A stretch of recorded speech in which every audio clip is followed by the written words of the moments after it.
Let's give some team grades for the 2023 season. And this part is the Pac-12. Firstly, we got Arizona. Arizona is kind of a prime example of the more casual fans of college football. They get way too much recency bias. And yes, how Arizona ended the year, they would easily get an A+. But I tell people this all the time. When does football start? Does it start in October, November, or does it actually start in the end of August? So we have to look the whole season over and see what happened. And hey, they had a great season, but let's look into it. So first, they lose to a Mississippi State team that looked pretty lifeless throughout the year. And I know people are going to say, well, Delora was starting. Okay, but then why didn't Fifita win that job preseason? Those first 4 games just don't count. So nextly, they played a 1-score game against Washington, which I can't say anything about. That is a great game for them. But then the next week, they lose to USC. And yes, they were ranked at the time, but they finished their season 7-5. So that was a pretty bad loss. Then they do go out and win the rest of their season. But their best win on that schedule was an Oregon State team who ended about 20th. Good season? Yes. Great season? Yes. The best season?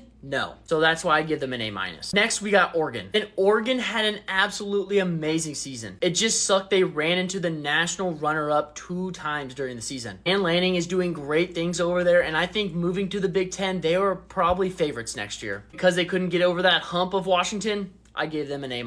And then finally, we got the Washington Huskies. The only rating you can give them is an A+. So many people were counting them out. Obviously, that wasn't me. But they proved everybody wrong and went to the national championship game. Yes, they did lose, but you can't complain. 131 other teams didn't even make it that far. So I gave them an A+.